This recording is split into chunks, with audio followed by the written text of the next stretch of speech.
hemen gaude, Karrakasen, 23 de enero auzoan, koordinadora Simon Bolibarren egoitzan.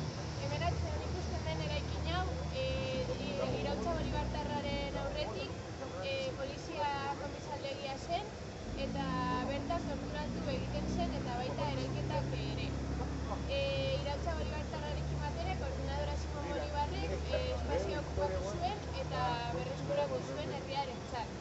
Gaur egun kolektiboentzako elkargunea da, horretaz aparte irrati bat dago, liburutegi bat, gobernuaren hainbat ofizina eta baita eritza kritika bat baita ere.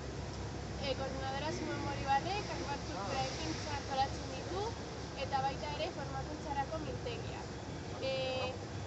Itxurari dagokionez, inguruan ikus daitezke Euskal Herriari erreferentzia egiten dizkioten hainbat mural eta baita herri iraultzaileei erreferentzia egiten dizkioten muralak ere.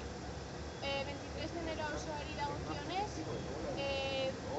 auzo borrokalaria izan da betidanik, diktadura garaian ere borrokatzen ibili ziren, gerrillaren parte handi bat hemen zegoen, eta gaur egun antolatuta jarraitzen dute. 70 kolektibo baino gehiago daude auzoan, eta hainbat ekintza egiten dituzte, kirol jarduerak antolatu, formakuntza eta bar.